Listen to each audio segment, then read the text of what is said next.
Então, olá, muito boa noite a todos. Obrigada por estarem aí desse lado.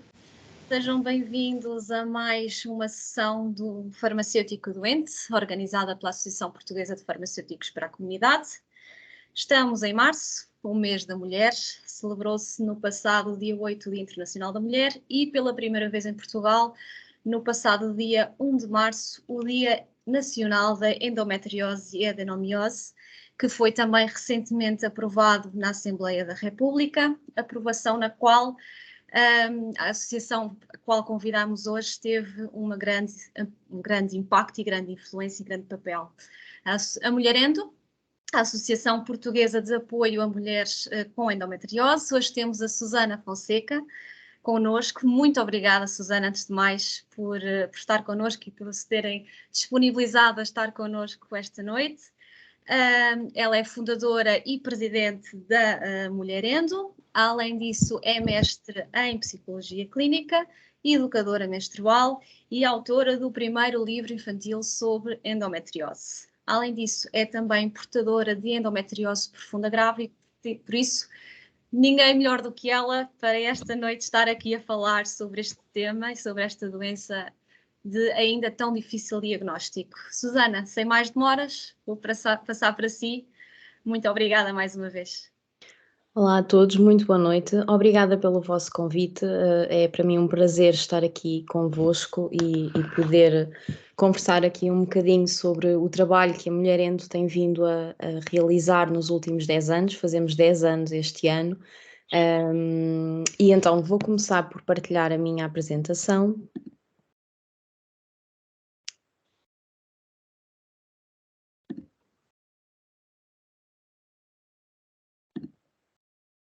Está ok, não está, Ana?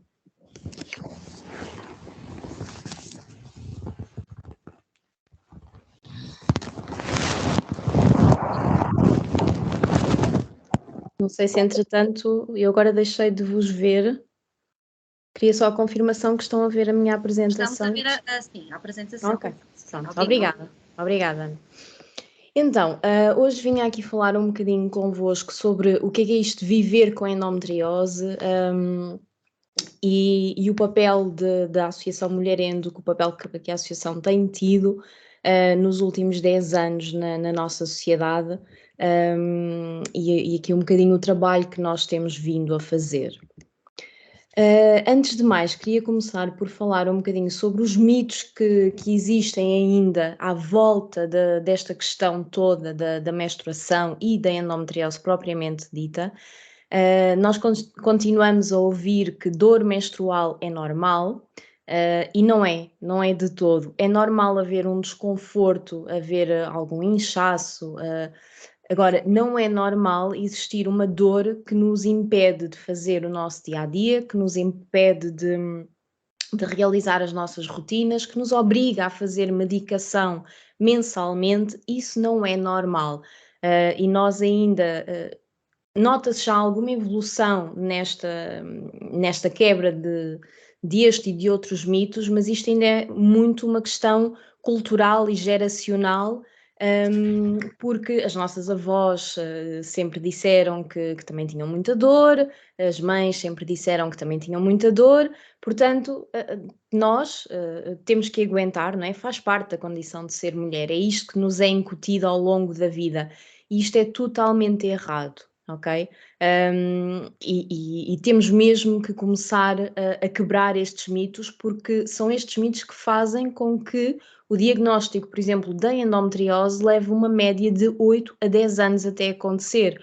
Porque se alguém diz a uma jovem de 16, 17, 18 anos que as dores que ela tem são perfeitamente normais e que fazem parte da condição de ser mulher, ela vai acreditar e não vai procurar ajuda, a não ser quando chega a um extremo de dor que não consegue mesmo viver.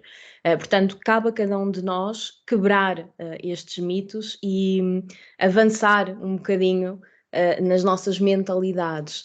Depois, muito associados ainda à própria doença, à própria endometriose, costuma-se dizer que mulheres jovens, lá está, meninas jovens, não têm endometriose, o que também é totalmente errado. Alguns mitos associam os tratamentos hormonais à cura da endometriose. A endometriose é uma doença crónica sem cura. Ok, tem tratamento, tem várias formas de tratamento, mas não tem cura. Continuamos também a ouvir muito que a gravidez cura a endometriose, quando engravidar isso passa tudo, o que não é verdade. Em alguns casos a gravidez vai piorar o quadro da endometriose. Noutros casos, a endometriose é causa de infertilidade e as mulheres nem sequer conseguem engravidar. Portanto, este é mais aqui um mito completamente errado e equivocado.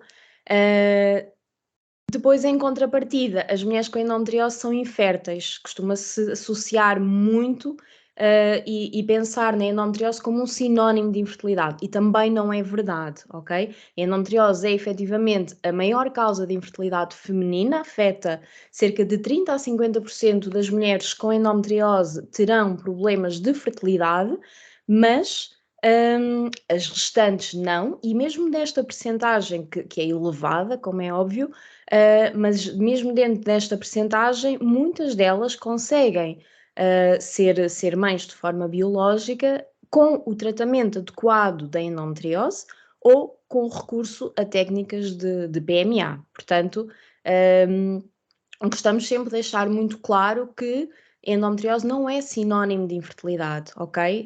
E não é não é nenhuma sentença neste campo.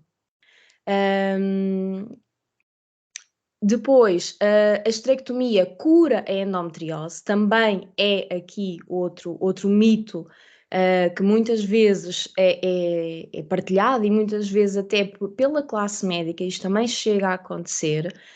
E também não é verdade. Porquê? Porque a esterectomia é a remoção do sistema reprodutor, não é? Portanto, que pode ser só a remoção do útero, ser uma esterectomia total do útero, e pode ser com anexectomia bilateral, que é a remoção também dos ovários, bilateral ou unilateral, tirando só um dos dois.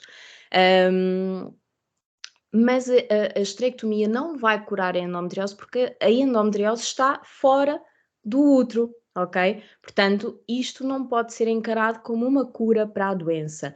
É sim cura para a adenomiose, que é outra patologia muito similar à endometriose, que apenas acontece no miométrio, ok? Dentro do nosso útero. Depois, endometriose é psicológica, também se ouve muito que são coisas da cabeça das mulheres, que pronto, e não é.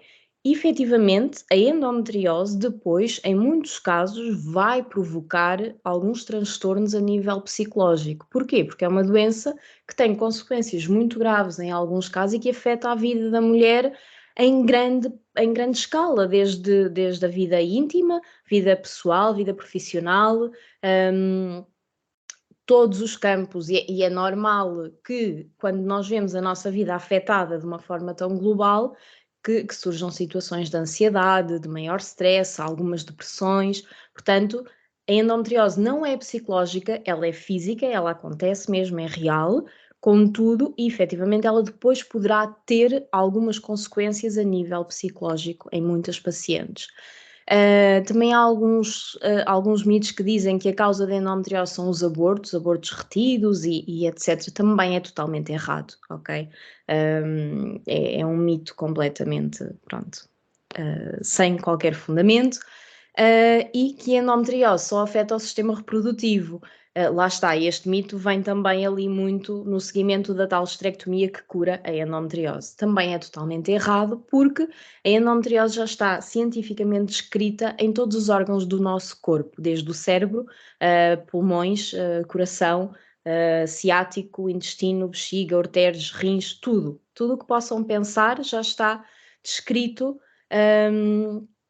com casos já comprovados cientificamente, está bem? Portanto, a endometriose está muito para além do sistema reprodutor. A informação é, sem dúvida, aqui uma arma muito poderosa e uma ferramenta muito importante para nós combatermos estes mitos, e ao combater estes mitos e ao partilharmos informação credível e correta, vamos também estar aqui a ajudar a que os anos de diagnóstico não sejam tão elevados e que se comece a fazer um diagnóstico mais precoce e, consequentemente, a oferecer um tratamento adequado a estas mulheres mais precocemente, não é? Na sua vida, e tudo isto vai levar a que a doença não evolua de forma tão expressiva como em muitos casos tem vindo a acontecer, e poderemos evitar aqui consequências mais graves, como, por exemplo, afetação de alguns órgãos muito importantes, como o intestino, a bexiga, etc. A endometriose é uma doença crónica, como eu já disse, é uma doença invasiva porque ela pode chegar a qualquer parte do nosso organismo.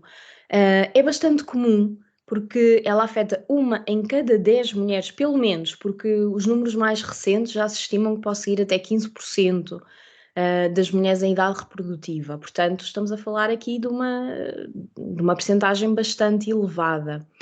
É uma doença progressiva, que a tendência, ela não é igual em todas as pacientes, há vários graus da endometriose e há vários comportamentos da doença distinta. A minha endometriose não é igual a mais ninguém. Contudo, isso também lhe transmite aqui muito desafio acrescido e muita imprevisibilidade, porque não pode haver também um tratamento chapa 5, não é? Porque o tratamento que é o mais adequado para mim não quer dizer que seja para outra mulher.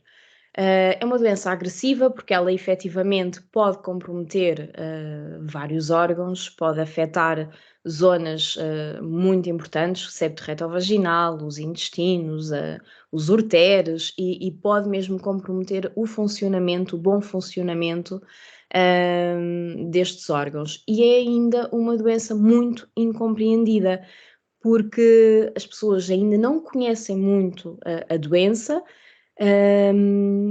depois está muito associada, lá está, ao período menstrual e se umas mulheres conseguem viver perfeitamente bem, não é, com esta fase do seu ciclo menstrual, porque é que outras havem de ficar de cama, não é? E isto gera também às vezes muita incompreensão mesmo entre nós mulheres, não é? Há muito esta falta de conseguir colocar-me no lugar do outro. Se eu passo tão bem, porque é que ela há de faltar ao trabalho, não é? E acaba por ser uma doença muito incompreendida também. Sinais e sintomas que é importante estar alerta. A dismenorreia, ou seja, a dor menstrual, quando ela é mesmo forte, incapacitante, quando necessitamos de medicação. Dispareunia, dores nas relações sexuais, também é algo que é muitas vezes minorizado até quando se consulta o médico, o que nem sempre acontece, porque muitas mulheres têm vergonha de referir este sintoma e de falar abertamente sobre este sintoma. Mas quando existe dor na relação sexual é também um sintoma, é um sinal de alerta, é preciso perceber o que é que não está a correr bem, ok? E pode ser efetivamente uma situação de endometriose. Disquésia, dor ao evacuar, e aqui dentro desta disquésia nós podemos também englobar algumas alterações do trânsito intestinal, desde a obstipação, diarreias, cólicas por causa destes quadros, disúria, dor a urinar e também muitas mulheres com endometriose que afeta o trato urinário têm sintomas constantes de infecção urinária.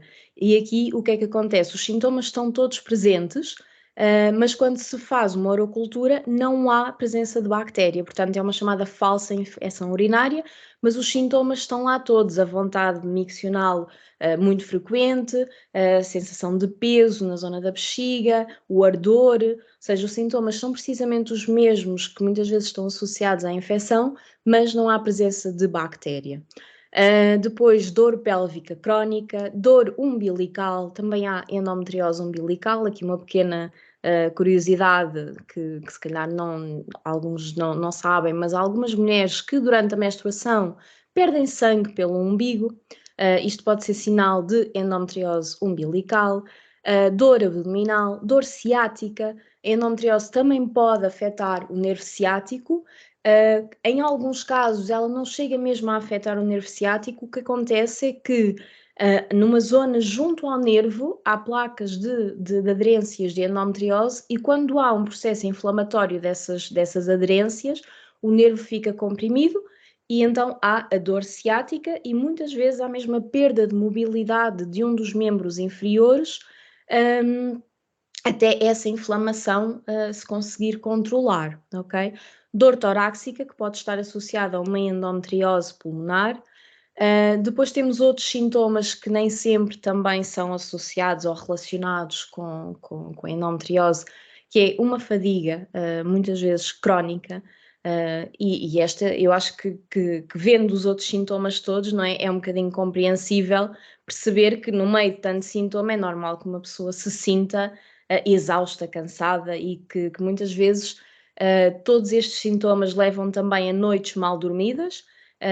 Não há um sono reparador e isso também leva a esta situação de fadiga, este cansaço. Depois temos também alguns casos com muitas hemorragias que nem sempre estão só associadas à endometriose, podem estar também associadas à adenomiose, infertilidade, que já falei há bocadinho, distensão pélvica. Existe um termo que nós costumamos usar, que é a endobelly, que é a barriga de endometriose, que é muito parecida com uma barriga de grávida. E às vezes há aqui muita ironia nisto, que muitas mulheres são confundidas com estar grávidas e é-lhes cedido, por exemplo, a passagem na fila de supermercado, etc. E estão apenas com uma crise de endometriose, pronto, não estão grávidas. Depois coloquei ali em cima uma frase que eu acho que faz aqui muito sentido, que qualquer pessoa é capaz de dominar uma dor, excepto quem a sente. E nisto da endometriose nós sentimos aqui muitas vezes isto, porque apesar de termos estes sintomas todos, estes sinais de alerta todos, é uma dor muito interna e que não é visível a quem está por fora. E lá está, é muitas vezes também desvalorizada. Eu lembro-me quando era mais nova e que ainda não tinha o meu diagnóstico, eu chorava com dores menstruais, mas chorava mesmo. E ficava desfigurada com dor. E lembro de me perguntarem: mas é preciso estar a chorar por causa do período? Era mesmo. E este tipo de desvalorização é muito característico da falta de conhecimento, não é, que existe. Agora, passando aqui, não sei se há alguma pergunta, alguma coisa relacionada com esta parte até aqui, porque agora vou entrar na questão mesmo da associação. Não sei se querem interromper, se posso continuar. Pode continuar, Susana, fazemos as perguntas depois no final. Ok, pronto. A Mulher Endo nasceu em 2013, começou a nascer um bocadinho antes, basicamente. A Mulher Endo foi nascendo a partir do momento em que eu tive o meu diagnóstico, porque nessa altura não existia informação nenhuma, não havia nada no nosso país sobre esta doença. E eu, quando finalmente consegui um diagnóstico, achei que era importante partilhar aquilo que estava a viver, desde os exames que estava a fazer, as preparações necessárias, tudo aquilo para mim era novidade. Eu nunca tinha passado por nada de nenhuma situação similar, e também não me consegui preparar para uma ressonância magnética que eu nem sabia como é que se fazia na altura. E não sabia, muito menos que iria ter contrastes vaginais e contrastes anais e etc, não é? E acho que este tipo de partilha, nessa altura eu senti que era importante fazer essa partilha para alertar e para que outras pessoas não fossem ao desconhecido, basicamente, como eu me senti a ir. E então nessa fase ainda era a altura dos blogs, que hoje já quase estão extintos, não é? Mas ainda nessa altura era o que se usava, não havia Instagram. E então criei um blog na altura, depois um fórum, e foi assim que fui conhecendo outras pessoas com a doença também. E depois, em 2013, então surgiu a endometriose. Basicamente, o nosso trabalho é um trabalho direto com os pacientes, nós falamos mesmo com os pacientes diariamente, seja pelas redes sociais, seja por e-mail, seja por telefone, videochamada, às vezes presencialmente. Fazemos uma informação à paciente, capacitamos a doente de toda a informação que ela precisa sobre a doença em si. Fazemos o encaminhamento para os especialistas na doença, porque infelizmente ainda são muito poucos no nosso país, e isto é um ponto, aliás, falar em especialistas é assim um bocadinho uma falácia, porque não existe a especialidade de endometriose. Existem alguns ginecologistas que se dedicaram a esta área, que fizeram formação no estrangeiro, para poderem trabalhar com estas doentes e para fazerem cirurgias, etc. Portanto, nós fazemos o encaminhamento das doentes para esses profissionais com diferenciação.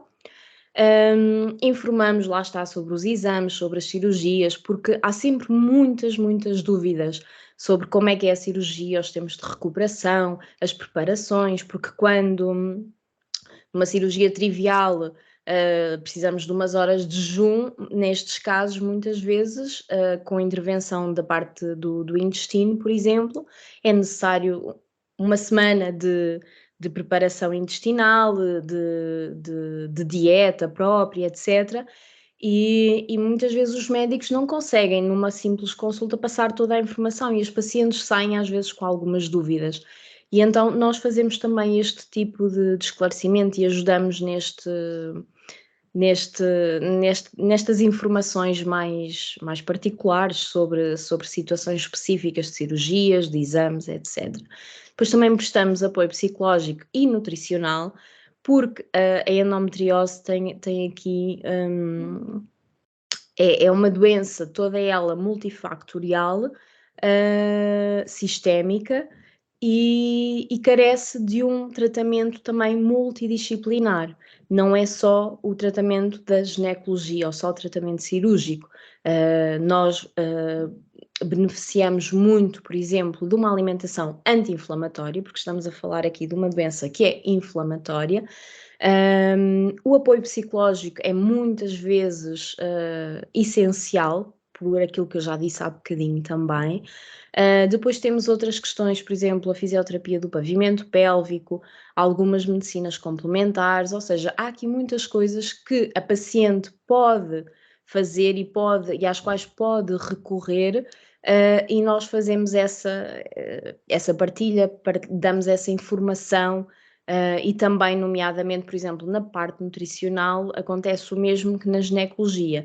Nem todos os nutricionistas conhecem a doença e conseguem fazer um plano adequado a quem tem a doença. Portanto, nós conhecemos já alguns e vamos fazendo também esse encaminhamento.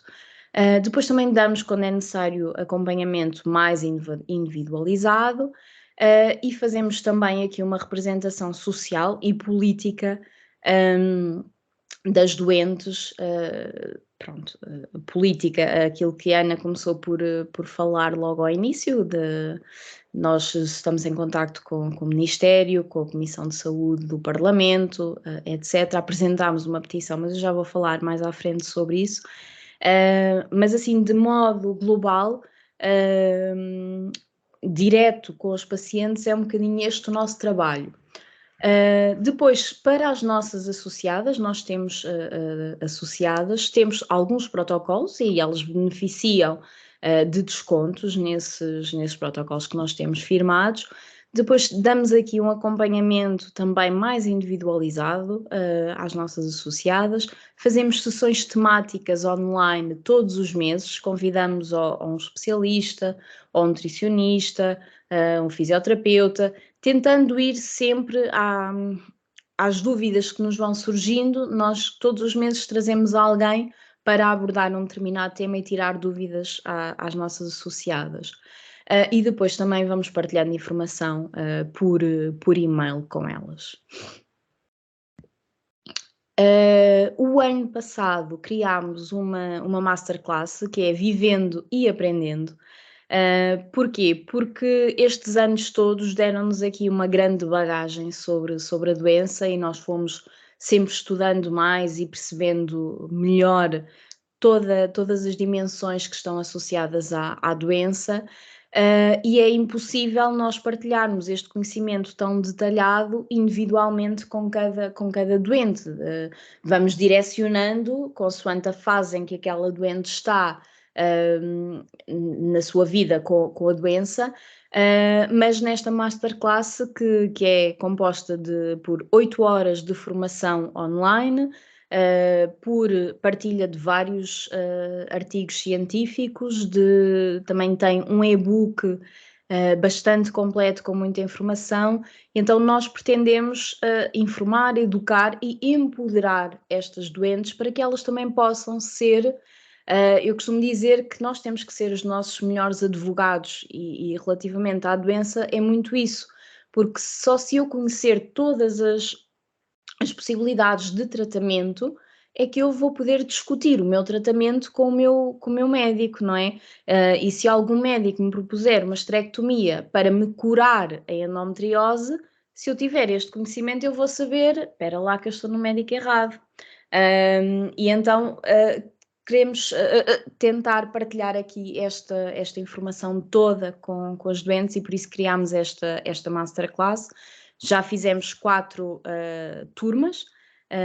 Este mês é, como a Ana começou por dizer, é o mês da endometriose, portanto é um mês de muitas solicitações, então este mês não houve masterclass, mas em abril já vamos abrir uma nova turma, porque já temos pessoas em espera.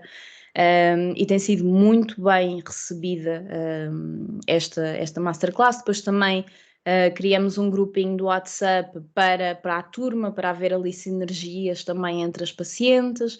Portanto, tem sido uma experiência muito, muito interessante e muito gratificante desta masterclass.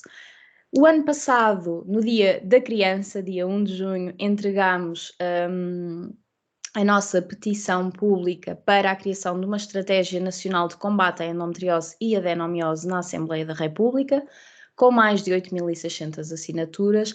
Resumidamente, a nossa petição tinha 13 páginas, portanto, isto está aqui, é mesmo só o resumo dos resumos dos resumos, mas nós solicitámos um dia nacional para as 2 patologias, solicitámos que fossem legalmente consideradas doenças crónicas, que neste momento não são no nosso país, que a medicação específica para estas patologias fosse comparticipada, porque não é comparticipada, não está englobada na lista de medicamentos comparticipados, que fosse criada aqui uma estratégia nacional para sensibilização e para a criação de centros de referência no SNS. Neste momento, os hospitais do SNS que dão uma resposta, principalmente cirúrgica, mais eficaz a estas doentes, são muito, muito poucos, o que faz com que as doentes vão do Algarve para Lisboa, venham das ilhas para o Porto. Portanto, há muito poucos centros e estão completamente assoberbados de pacientes, e depois isso também faz com que a resposta seja mais demorada, não é? Portanto, é muito importante, nós sabemos que não podem haver centros destes de diferenciação em cada cidade, é impossível, mas precisamos de mais alguns para conseguir fazer aqui uma melhor divisão das doentes, para que elas tenham um acompanhamento mais adequado.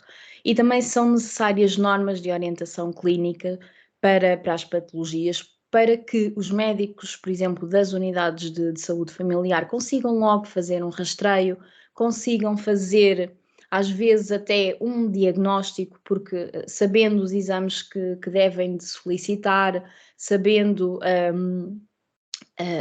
as terapêuticas de primeira linha que podem receitar, portanto, podem ser aqui uma grande ajuda neste combate ao diagnóstico, nesta necessidade do diagnóstico precoce, e também ser aqui uma fonte de tirar o excesso de trabalho também das unidades hospitalares de diferenciação. Pedimos também bolsas de investigação, porque há muito pouca investigação em Portugal sobre a doença, sobre as terapêuticas, sobre a origem da doença, que até ao momento ainda não há um consenso sobre como é que a doença surge e porque é que surge em algumas mulheres e noutras não. Portanto, há aqui um grande trabalho que é necessário ser feito. E a nossa petição foi a discussão o mês passado, no dia 16 de fevereiro, estivemos no Parlamento e foram apresentados por todos os partidos com assento parlamentar, foram apresentados projetos de lei, projetos de resolução, que na sua totalidade, ou seja, juntando todos os partidos, tudo aquilo que nós pedimos na nossa petição foi proposto por eles. Contudo, a maioria do PS não aprovou nada, só aprovou o projeto de resolução deles. Deu-nos o Dia Nacional das Doenças, dia 1 de março, que comemoramos, e fez uma recomendação ao Governo, que é isso, é uma recomendação, para a criação de uma estratégia, de um grupo de trabalho.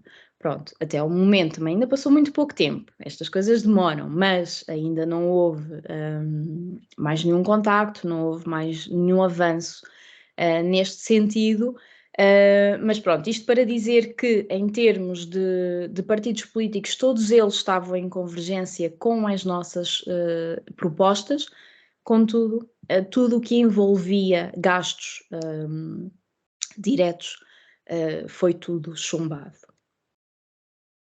E também por causa disso, no dia 1, nós fizemos uma campanha e entregámos uma carta a cada deputado na Assembleia, aos 240 deputados, dia 1, que foi o primeiro Dia Nacional da Endometriose e da Endomiose, onde apresentámos contámos 240 histórias de pacientes, assim resumidinhas, como está aí a minha, e deixámos também o repto deles se juntarem a nós no dia 25, já vou dizer o que é que acontece no dia 25, mas pronto, fizemos esta campanha de entregar no Parlamento a cada deputado uma carta com um testemunho, porque às vezes é diferente dar rosto e dar cara e dar nome a quem está por trás das doenças.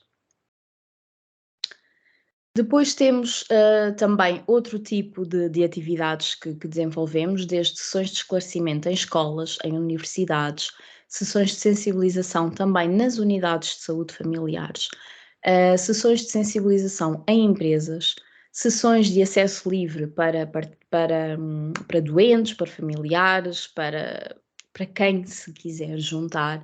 Partilhamos muito conteúdo também nas redes sociais, organizamos workshops, webinars, participamos em vários podcasts, fazemos lives também com alguma frequência, participamos em eventos científicos, tentamos estar presentes em tudo o que diga respeito à parte das doenças que representamos.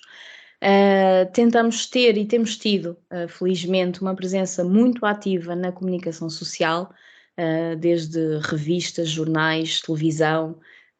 Tem sido, por acaso, a doença tem tido uma grande cobertura em termos de comunicação social, também fruto deste trabalho político que foi feito. Isto abriu-nos também aqui muitas portas e muito interesse por parte da comunicação social e também porque, mais recentemente, o ano passado, algumas figuras públicas tornaram pública a sua doença também e isso também gerou mais interesse na comunicação social. Depois temos um evento que é o nosso maior evento anual, que é a Endomarcha. Este é um evento mundial, acontece no mesmo dia em várias cidades por todo o mundo. Já acontece desde 2014, os últimos 2 anos não se realizou por causa da pandemia, mas este ano, no dia 25 de março, nós vamos novamente para a rua. É um dia, é uma manifestação pacífica, mas que tem muitos gritos de revolta e tentamos partilhar também informação para quem nos vê durante esta nossa caminhada.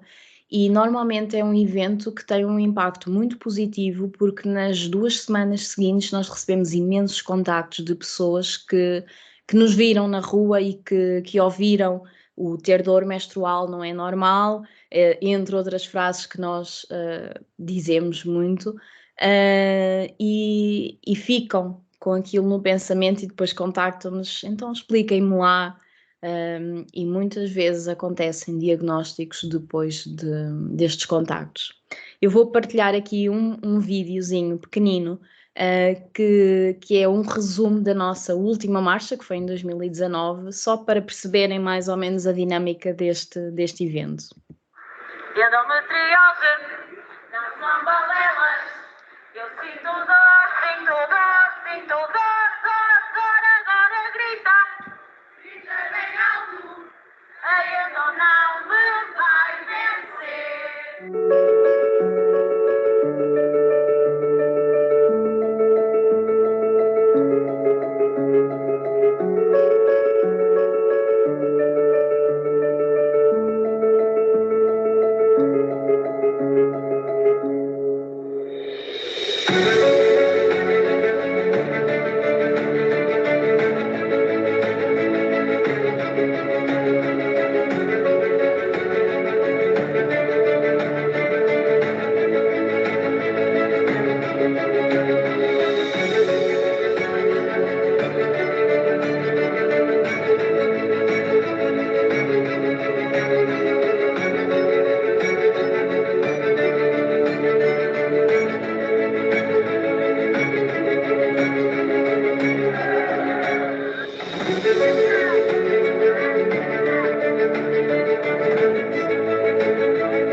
E pronto, este é assim o nosso grande evento anual, vai acontecer este ano, dia 25 de março, sábado, vai ser no Parque das Nações, junto ao Pavilhão de Portugal, é o ponto de encontro às 2 horas. Deixo aqui o convite a quem se quiser juntar a nós, porque não é um evento exclusivo para pacientes, é um evento que pretende juntar o maior número de pessoas para efetivamente mostrar que somos mesmo muitas e que precisamos de mais respostas, e este ano ainda é mais importante, porque vamos ter alguns líderes de partidos políticos connosco, portanto vai ter cobertura da comunicação social, e precisamos de dar aqui também um bocadinho uma resposta ao nosso governo que nos deixou sem respostas, não é?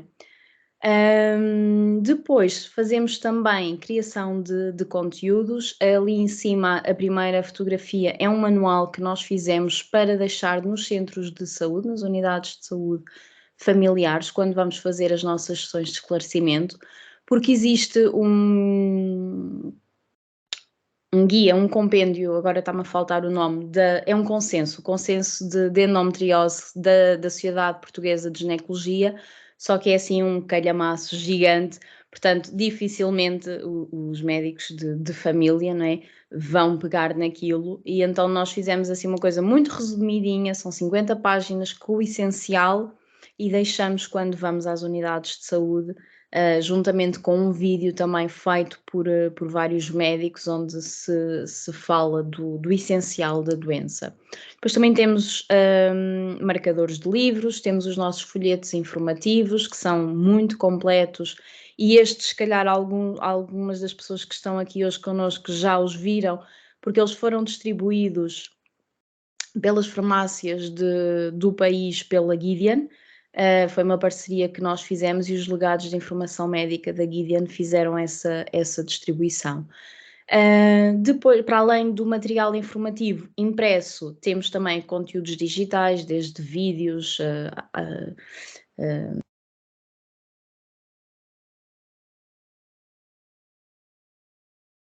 Deixamos de ouvir, Susana. Não estamos a ouvir.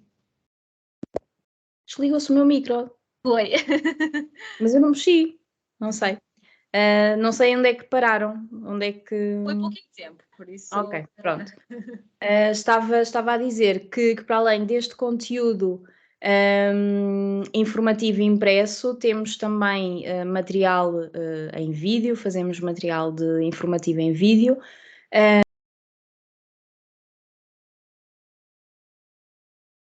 Acho que vou... Alguém me está a sabotar, porque estão-me a desligar o micro.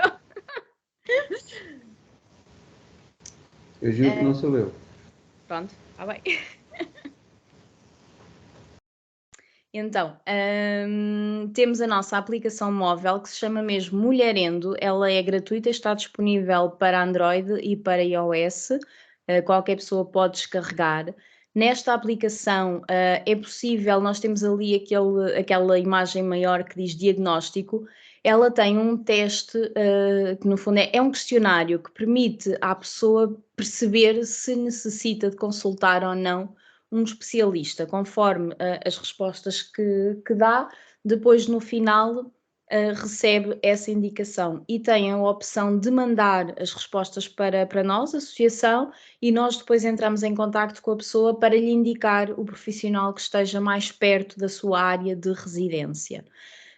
Na nossa aplicação temos também um calendário dentro do calendário menstrual, onde é possível registar sintomas, medicação que a pessoa faça, estratégias que possa usar também para a melhoria da qualidade de vida, determinados comportamentos que possam ter desencadeado uma crise de dor. Pronto, tem várias coisas que podem ser registadas e depois este registro é possível enviar em forma de Excel para o e-mail.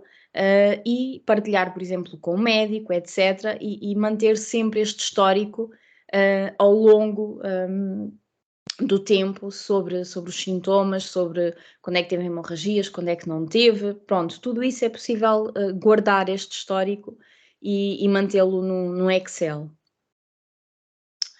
Em 2021, nós recebemos cerca de 2.900 contactos por parte de pacientes e o ano passado este número já aumentou para os 4.700. Portanto, nós temos aqui já um número considerável de pessoas que nos contactam diariamente. Cada vez mais chegamos a mais pessoas e isso para nós é muito importante porque significa que conseguimos ajudar mais pessoas e que conseguimos a obtenção de diagnósticos mais precoces e melhoria da qualidade de vida. Só aqui em curiosidade, em janeiro e fevereiro deste ano, nós já ultrapassámos os 1.000 contactos. Portanto, a tendência é efetivamente aqui um crescimento muito grande e que lá está, isso acaba também por ser um bocadinho fruto de todo o trabalho que tem sido feito e desta maior presença na comunicação social e também das sessões de sensibilização que têm sido feitas com maior regularidade agora, neste pós-pandemia, em escolas, em universidades, etc. Estamos aqui para ajudar quem precisar de nós. Temos o nosso site, temos um e-mail, temos o número de telefone, também podem utilizar o WhatsApp, LinkedIn, Instagram, Facebook. Portanto, nas principais redes sociais estamos presentes. Depois, só aqui para terminar, perguntaram-me quando me fizeram o convite para estar aqui hoje, como é que o farmacêutico poderia ajudar estas pacientes no seu dia-a-dia, não é? No contacto, às vezes, pontual que se tem com os doentes, e passa muito pela valorização dos sintomas, porque muitas vezes a mulher dirige-se à farmácia para ir comprar uma medicação SOS, não é? Porque está com muitas dores e pede uma recomendação a quem a atende. Portanto, a valorização dos sintomas é sem dúvida muito importante. Poderem ter também os folhetos informativos para entregar e para que a pessoa depois possa pedir apoio à nossa associação também é uma forma de ajuda muito, muito válida. Recomendarem uma consulta de ginecologia também, quando percebem que efetivamente aquela pessoa reúne aqui vários sintomas. Uma das questões que afeta muito as mulheres com estas patologias, muitas vezes porque têm que fazer medicação hormonal, temos aqui às vezes induções de menopausa também em idades muito, muito jovens, e consequentemente há perda de lubrificação, de hidratação, e existem produtos específicos para estas questões e que muitas mulheres não conhecem. Portanto, informações sobre toda esta gama de produtos que existem, desde lubrificantes, produtos de higiene íntima, produtos de hidratação vulvar e vaginal, e também a parte dos probióticos, que também é muito importante, porque, como falei no início, a doença em muitos casos afeta parte intestinal, e muitas mulheres necessitam também de fazer medicação probiótica para conseguir regular o seu trânsito intestinal. Só aqui em jeito de curiosidade, aqui uma partilha, e agora vou tirar a apresentação porque já não é necessária,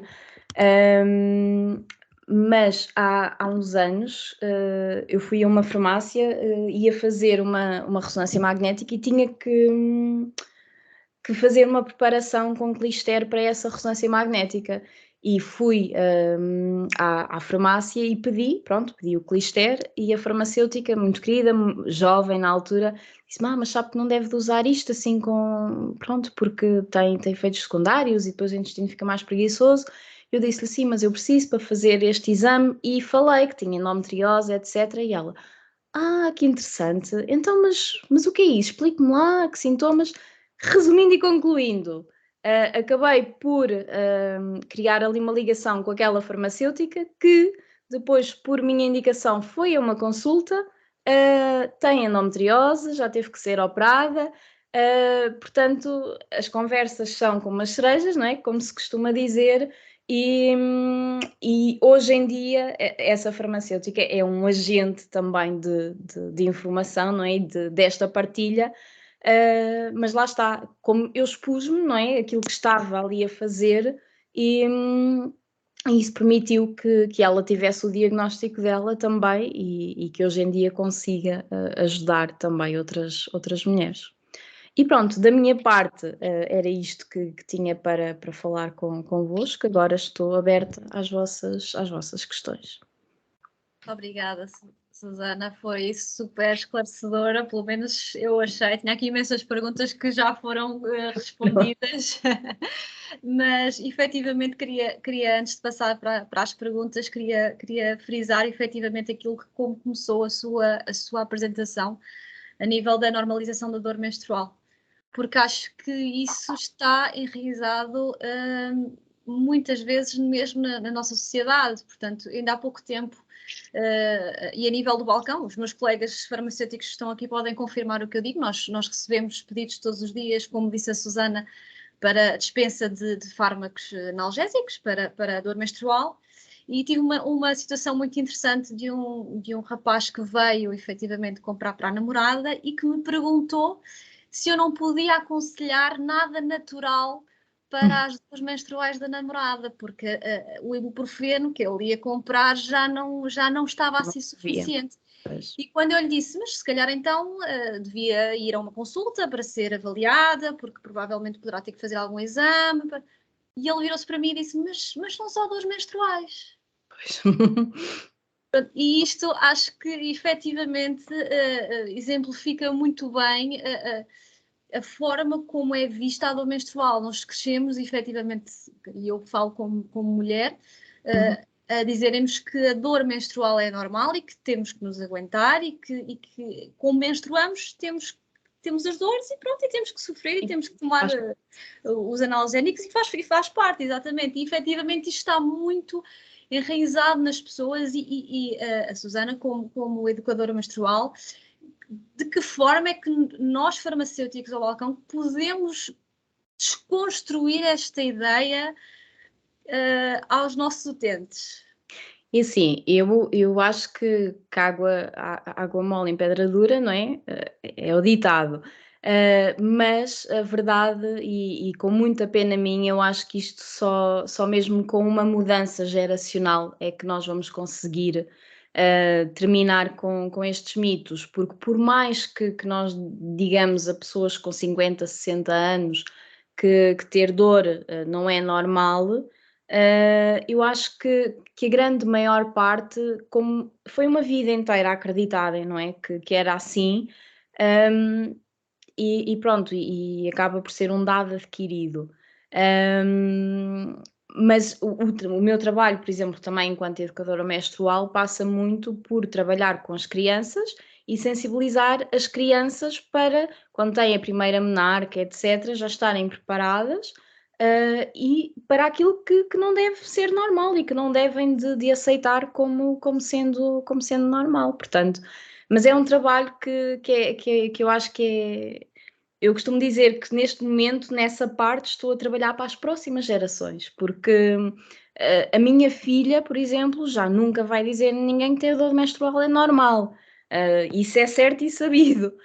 Portanto, eu acredito que as próximas gerações que isso vá acontecer. Obrigada. Susana, não sei se alguém quer fazer alguma pergunta, alguma questão. Estava a ver o chat, entretanto, porque há bocadinho, quando estava a falar, eu não tinha acesso, e está aqui alguém a dizer que não percebeu a necessidade de protocolos de nutrição para a doença. É assim, a endometriose é uma doença inflamatória e há alimentos que nós consumimos que são inflamatórios. O glúten tem um potencial inflamatório, os lácteos, as carnes vermelhas. Tudo o que é processados, tudo o que nós abrimos do pacotinho, né, que tem açúcares, que tem óleos vegetais, que tem gorduras, são alimentos processados. Portanto, se nós fizermos aqui uma alimentação com alguma restrição, e aqui eu não sou adepta de fundamentalismos, atenção, porque depois os fundamentalismos têm outras repercussões também, que também podem ter aqui o reverso da medalha.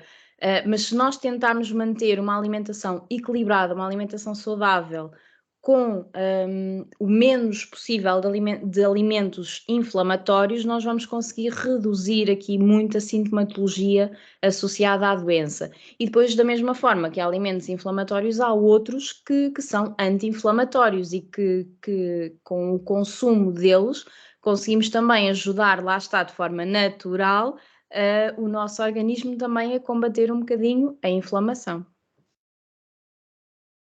Depois está aqui alguém a perguntar alimentos inflamatórios, já respondi, quais é que são? Os anti-inflamatórios, temos por exemplo, peixes gordos em ômega 3, temos algumas sementes que também ajudam, temos o gengibre, curcuma, pronto, há assim algumas coisas mais específicas que ajudam na questão da inflamação. Temos aqui alguém com a mão no ar, Mayra, se quiser fazer a pergunta. Boa noite. Eu queria saber, esses sintomas só manifestam no momento da menstruação ou pode ser... A tendência é que, inicialmente, quando os sintomas começam muito cedo, a cedo em idade que seja durante a menstruação. Mas com a progressão da doença, aquilo que acontece é que muitas mulheres têm sintomas antes da menstruação e têm sintomas também depois da menstruação. Eu, por exemplo, no meu caso particular, houve uma fase da minha vida que eu só tinha uma semana no mês inteiro em que eu não tinha sintomas. Portanto, eu começava com os sintomas uma semana antes da menstruação, depois tinha a menstruação, tinha sintomas aí mais intensos mesmo de ir à cama, e depois ainda andava uma semana até conseguir regular todo o meu organismo e deixar de ter sintomas. Depois também há alguns casos mais particulares em que as mulheres, por exemplo, fazem a pílula, não têm menstruação, têm hemorragia de privação, mas têm também sintomas associados na parte intestinal, por exemplo. Ou seja, se houver endometriose no sistema urinário, se houver endometriose no intestino, no septo retrovaginal, todos os outros sintomas que eu falei há bocadinho, eles podem acontecer em qualquer altura do mês, não estando obrigatoriamente associados à menstruação. No tempo da escola, tinha uma amiga, uma colega da turma, que sofria muito de dores menstruais e, de fato, ela contorcia-se toda, cruzava-se, ficava com o braço aqui debaixo, a apertar, e saía só lágrima pelos olhos. E não conseguia fazer mais aulas nenhuma e nós estranhávamos aquilo. Dor de menstruação, para estar assim tão forte que ela mal consegue se mexer, não dá espaços nenhum. Era meio, um bocadinho, ela andava muito aflita mesmo e ficávamos assim um bocadinho coisa. As dores, quando são mesmo, eu posso vos dizer que em determinados momentos da minha vida eu não conseguia andar, não me conseguia levantar.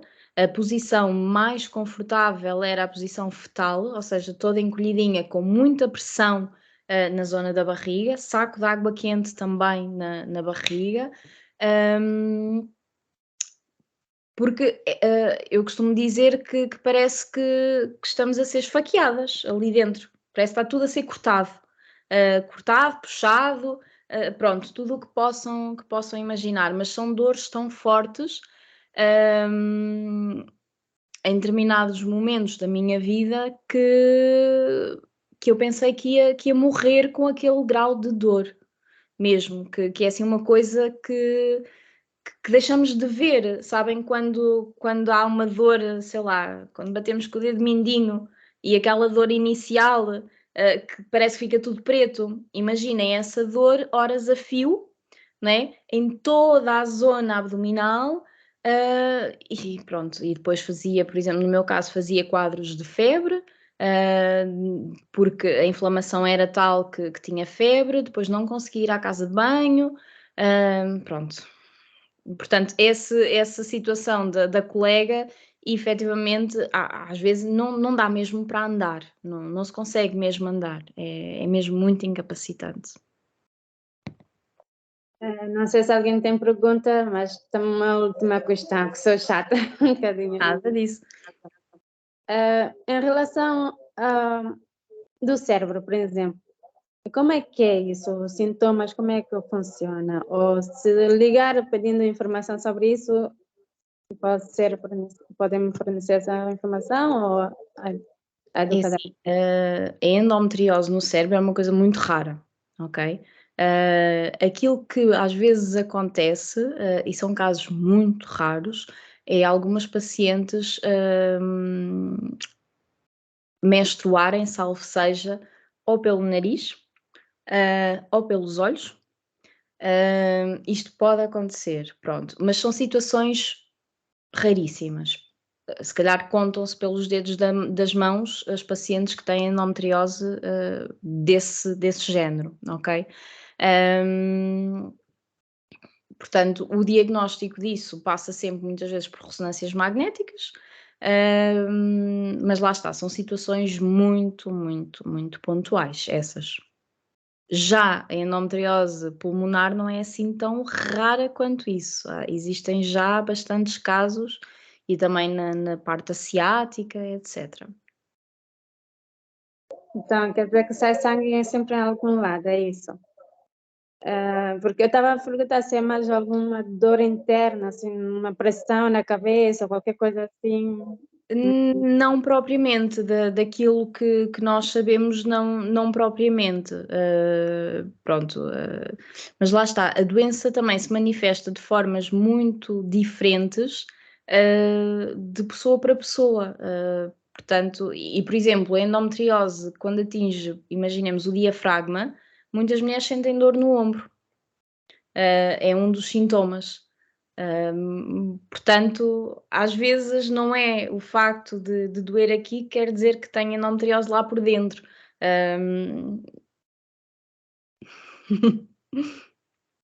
Obrigada. De nada.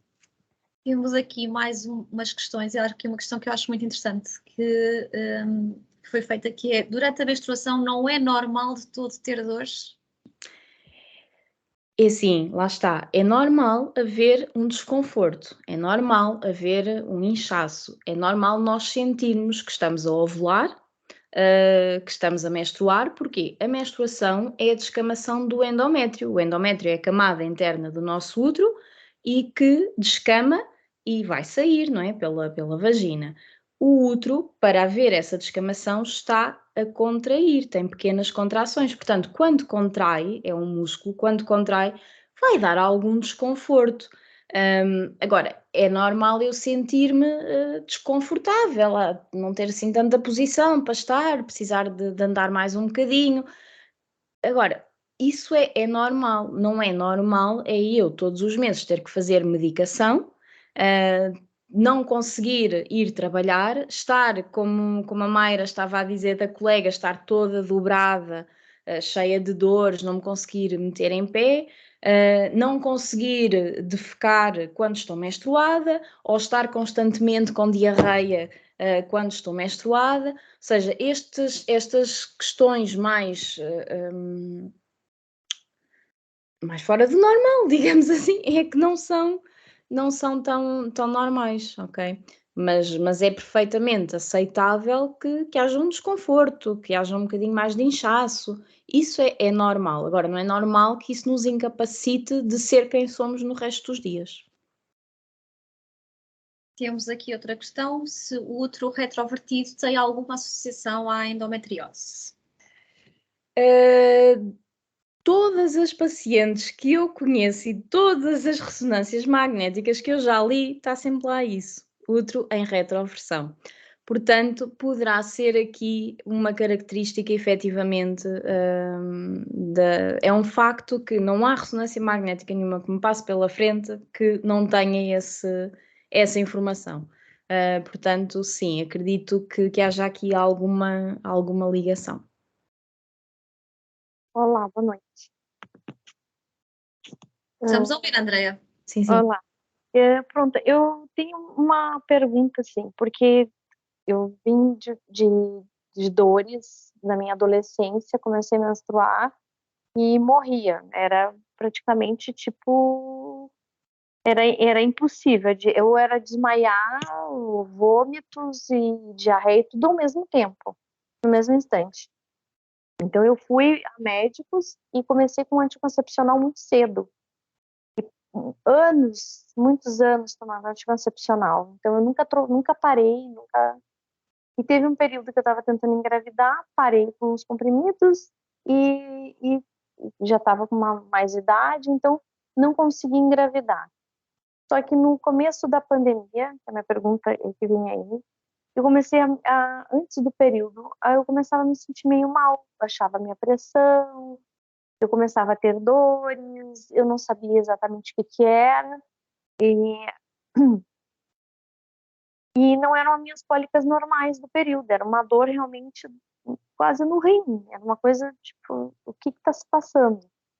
Quando veio a pandemia, que não havia hospitais, não havia médico, não havia nada, eu fui para as urgências do São Francisco Xavier, porque eu falei com a minha médica no Brasil e ela me indicou um médico da minha cidade que estava aqui, conhecido. Ele não estava, ele me atendeu online, tá? Entretanto, um médico lá da emergência, um homem novo, que me disse, André, eu acho que tem suspeita de endometriose. Eu assim, na minha idade, tô entrando na pré-menopausa, endometriose agora, né?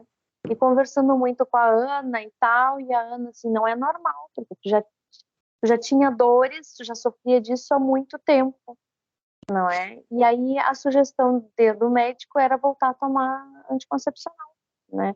Ele me deu um bem específico, comecei a tomar, fiquei meio reticente, ainda demorei um pouquinho, eu digo assim, mas não é possível, não faz sentido para mim ter que tomar anticoncepcional de novo na minha vida, numa pré-menopausa. E aí eu fui novamente no São Francisco Xavier, numa urgência, com muita dor, e a enfermeira me olha assim, mas tá com dor? Eu digo, mas isso é normal, isso faz parte.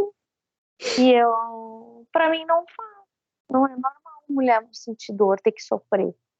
Mas enfim, não discuti com ela, eu já queria sair dali, porque peguei raiva, né? Tô morrendo de dor e ela desmerecendo, enfim, a minha dor. Entretanto, o que eu pergunto é, na minha idade, se quando acabar o período totalmente, isso cessa. Não tenho mais problema com a endometriose, isso? Depende, não há uma resposta certa para essa pergunta. Porquê? Se tiver focos que afetem, por exemplo, a parte do intestino, poderá continuar a ter sintomas relacionados com a parte do intestino, seja diarreias, seja obstipações, etc. A cólica menstrual em si, essa acaba, não é? Porque se entrou na menopausa. Agora, acontece com muitas mulheres que continuam a ter todos os outros sintomas. Porquê? Porque não fizeram tratamento cirúrgico, neste caso para a endometriose, e a doença continua lá. E se depois precisar de fazer uma reposição hormonal, etc., vai continuar a alimentar, entre aspas,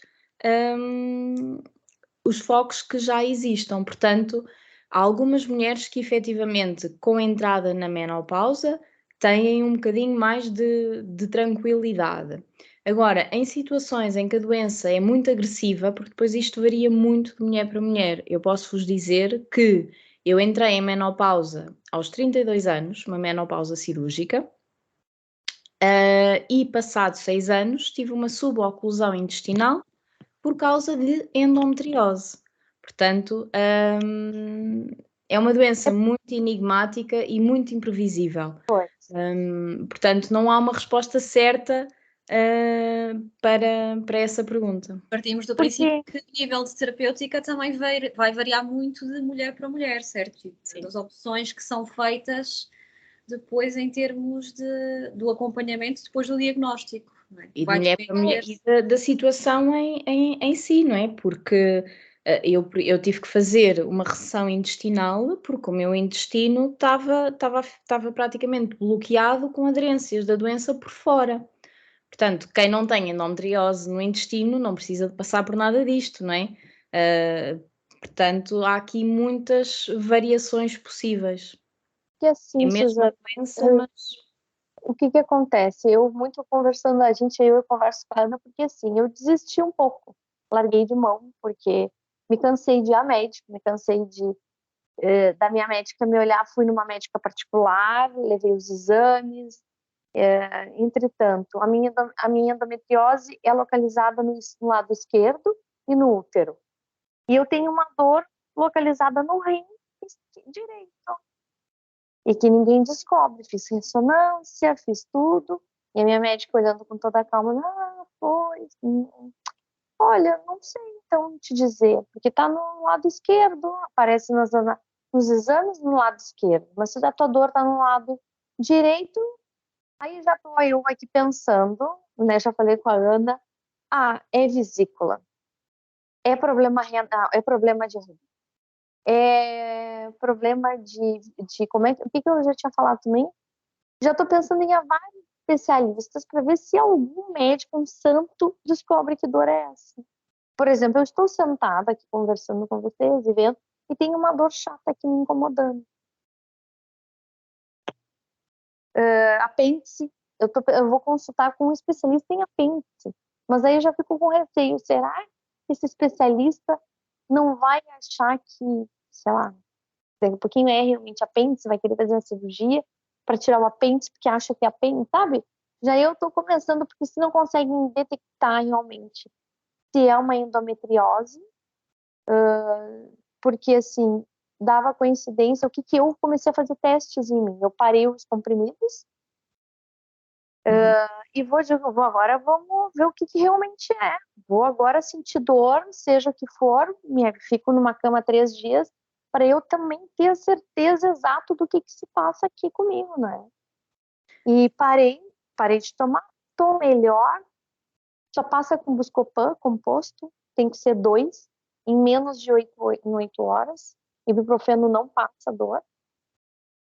Então, assim, vou dizer que teve momentos que estive deprimida, assim, vontade de chorar, de não conseguir descobrir qual é o meu problema. Aqui o meu conselho é que mande-me um e-mail e nós depois conversamos com calma e eu oriento-a em termos de médicos. Susana, e pegando aqui um bocadinho no que a Andréia estava a dizer, porque é que ainda depois de tanta informação que já há atualmente, é ainda tão difícil haver um diagnóstico? Mitos, ponto principal, porque a Andrea estava a dizer também que foi a enfermeira, não é? Disse-lhe que era normal. Temos os mitos, temos uma classe médica já bastante com alguma idade, a que está no ativo, que não ouviu falar de endometriose na sua formação. Hoje em dia já se fala de endometriose na formação dos médicos, até há bem pouco tempo não fazia parte. É uma doença de mulheres. Nós vivemos numa sociedade patriarcal, portanto, tirem as vossas conclusões. Não vou avançar porque senão começam já a dizer, olha, a feminista. Mas é verdade, a sério. Se a endometriose afetasse da mesma forma aos homens como afeta as mulheres, acreditem que já havia muito mais informação, muito mais respostas. Era diferente. Então, eu tinha aqui uma pergunta um bocadinho polémica. Então. Que tinha a ver com o facto de aqui no país vizinho já ter sido aprovada a licença menstrual. O que é que falta no nosso país para chegarmos aí? E assim, para quem tem endometriose, só a licença menstrual não é o suficiente, porque lá está, as crises de dores podem estar ou não associadas à menstruação. Há quem tenha maior pico de dor quando está na ovulação, por exemplo. Mas o que é que falta? Falta mesmo, falta dinheiro da parte do nosso governo, porque não há verbas para tudo, é uma realidade. E falta mesmo esta maior sensibilidade e porque então essa questão da licença menstrual, quando foi a debate no Parlamento, foi de gritos. Pronto, eu assisti e assisti depois até aos comentários que se geraram à volta disso tudo. Ainda não vamos chegar lá tão rápido quanto... Não vai ser para breve, não vai, porque a nossa sociedade não está preparada para esse passo. É a Não, minha... eu tenho uma prima que também sofre do problema, ela sofre horrores. Os médicos olham, tipo, não tem muito o que ser feito, é cirurgia, não há tratamento. Ela fica revoltada, a gente conversa sobre isso, a gente troca informações, não tem um médico que realmente se dedique a isso porque o que eu ia falar isso? Porque quando eu era jovenzinha, com 12, 13 anos, que eu comecei a ter muitas cólicas, era normal ter cólica. Era normal, fazia parte. Nem a médica que eu ia se preocupou em algum dia eu tenho uma afilhada de 16 anos, em que a minha tia me disse, Isabela, tem muita cólica como tu tinha.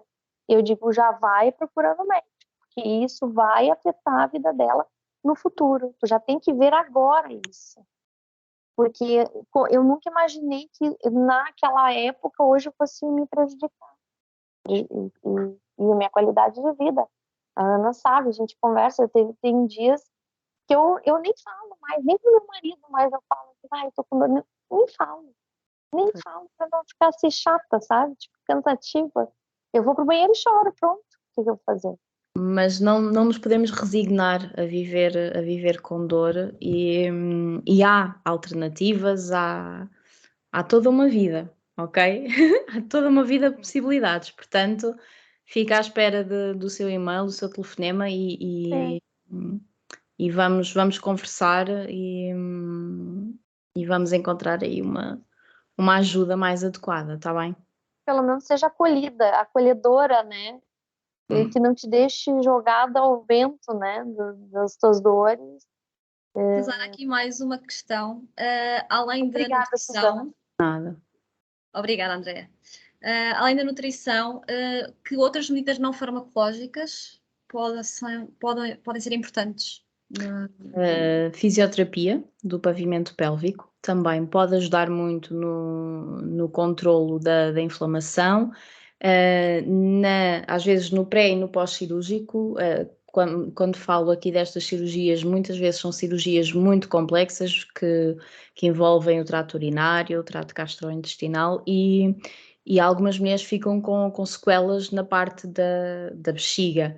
E a fisioterapia consegue depois ajudar a reverter esses quadros. Portanto, para além de nós falamos aqui de uma doença que as aderências da doença normalmente colam os órgãos entre eles. Nós temos muitas vezes ovários que estão repuxados e estão colados cá embaixo ao útero. Temos intestinos que estão, a formatura do nosso intestino não é assim, e às vezes há partes do intestino que estão repuxadas e estão coladas a outra parte do intestino, por exemplo, por causa das aderências da doença. E aqui a fisioterapia ajuda, não vai conseguir libertar isso, mas ajuda a uma maior mobilidade dos órgãos e pode ser uma mais-valia depois para uma intervenção cirúrgica ser mais fácil também. Na questão da fisioterapia também na parte das relações sexuais, que muitas vezes há dor, porquê? Porque ou há tumor no septo retrovaginal, por exemplo, ou há adenomiose e há dor na penetração mais profunda, mas quando temos a parte do septo retrovaginal envolvido e quando há uma cirurgia, depois também há tendência a criar fibrose nessa zona que é mexida, e a fibrose também depois é um ponto de dor, ok? E a fisioterapia ajuda muito aqui nesta questão da dor e do controle a desfazer, entre aspas, estas fibroses e a ajudar a uma cicatrização mais adequada. Nutrição, exercício físico, ou seja, manter um estilo de vida também ativo. Eu sei que às vezes as dores são tantas que é impensável uma pessoa pensar em ir fazer qualquer coisa, mas às vezes uma simples caminhada lenta, o ir apanhar ar puro, o ir caminhar 500 metros, que seja, pode ser muito importante para ajudar depois o organismo também a ter maior capacidade de resistência e a conseguir combater aqui estes sintomas. Controle de stress, porque o stress é altamente inflamatório também e depois vai potenciar ainda mais todas estas situações e todas estas crises de dor. E muitas vezes entramos aqui numa rodinha, não é? Estou com muita dor, fico muito estressada porque não vou conseguir cumprir os meus compromissos profissionais, não vou conseguir ir ao aniversário do pai ou o que seja, sinto-me em falha com a sociedade, não é? Porque não estou a conseguir cumprir o meu papel porque estou com dor, vou ficar mais ansiosa, vou ficar mais estressada, consequentemente vou ficar com mais dor e muitas vezes entramos aqui numa rodinha que é difícil depois de sair. Portanto, o controle do stress é sem dúvida muito, muito importante. E isto pode ser feito de várias formas.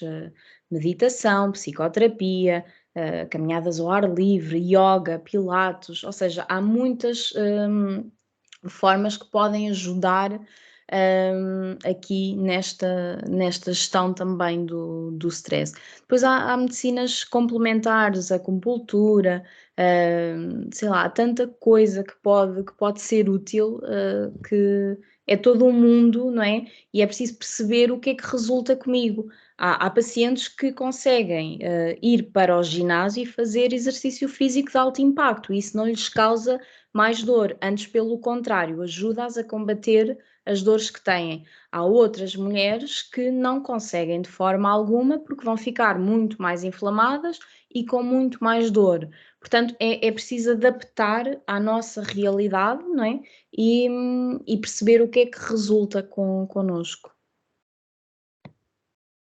Temos aqui mais uma questão que acho interessante, que, portanto, é como o diagnóstico de endometriose, quando a doente se queixa principalmente de dor na relação sexual ou sem ser associado a outros sintomas, costuma não ser comum. É assim, só, que nunca é só, não é? A dor na relação sexual não é indicador de endometriose. Há outras situações que podem originar a dor na relação sexual. Agora, aquilo que acontece também muitas vezes é que nós nem associamos as coisas, não associamos todos os sintomas que temos. E às vezes não é só a dor na relação sexual, há ali toda uma panóplia de outros sintomas que nem nos apercebemos e que percebemos que podem estar relacionados. E, nomeadamente, às vezes, sangramentos durante a relação sexual ou após a relação sexual, problemas intestinais também após a relação sexual. Portanto, há aqui sempre, isto para haver o diagnóstico da endometriose, um ponto essencial é ouvir a doente o mais exaustivamente possível, e eu recomendo sempre que quando vão a uma primeira consulta com um médico com diferenciação, que levem tudo escrito, todos os sintomas que tenham e mais alguns, e que pensem, isto não tem nada a ver, escrevam. Quem é que pensa que uma dor no ombro pode estar relacionada com um problema do qual se vai falar num ginecologista, não é? Mas pode efetivamente estar relacionado. Portanto, o meu conselho é sempre que escrevam todos os sintomas e levem uma listinha com isso tudo e com todas as perguntas, para depois terem a consulta o mais completa possível, porque um ponto-chave para o diagnóstico é uma boa anamnese, sem dúvida. Vou dar a palavra ao nosso presidente, ao Bruno. Vai-nos mandar embora, não é? Porque são 11 horas. É quase isso. Primeiro de tudo, muito boa noite a todos. Muito boa noite, Susana. Muito obrigado por, primeiro de tudo, em meu nome e em nome da APFPC, ter aceito aqui este convite, e principalmente por causa desta sessão tão esclarecedora, e que tem criado aqui uma dinâmica tão interessante também aqui com todas estas pessoas que estão aqui a assistir, que levou aqui imensas perguntas, e acho que isto é extremamente importante, e é isto que nós queremos fazer com a associação, também é realmente abrir-nos e dar a conhecer, não só nós, da parte dos farmacêuticos, como também as associações de doentes, às pessoas que precisam de conhecer, porque precisam de mais apoio. Nesse sentido também, eu tinha aqui uma questão. A Susana falou aqui muito de muitos dos materiais que vocês já têm produzidos, vossas iniciativas, etc. As pessoas conseguem ter acesso a isto facilmente, por exemplo, através das vossas redes, do vosso site, e-mail? Como é que podem fazer?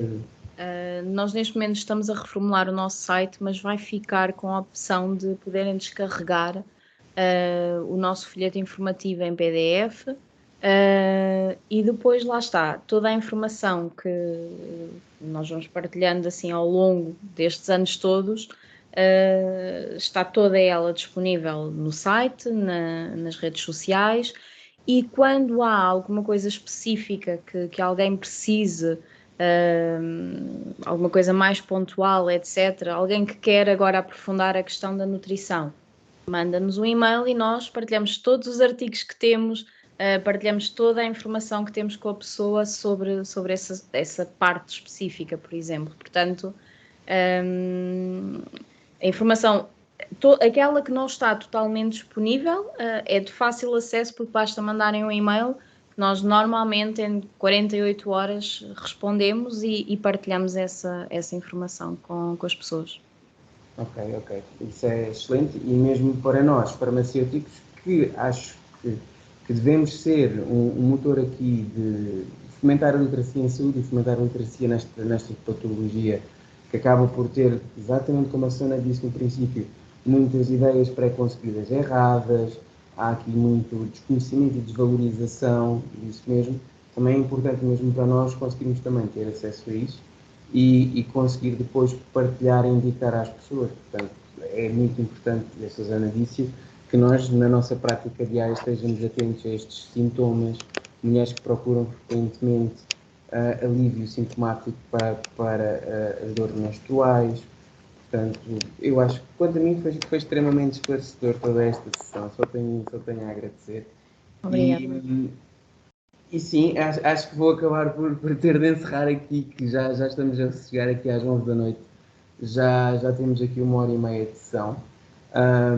Mais uma vez, em meu nome e em nome da Associação Portuguesa de Farmacêuticos para a Comunidade, quero agradecer à Susana a disponibilidade que teve para estar aqui esta noite a falar connosco sobre a endometriose. Quero também agradecer a todas as pessoas que estiveram aqui connosco a assistir durante esta hora e meia.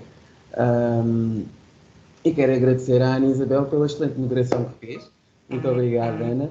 E da minha parte é tudo. Eu quero só deixar aqui a possibilidade da Susana e da Ana também, se quiserem aqui finalizar com alguma ideia que as duas possam ter.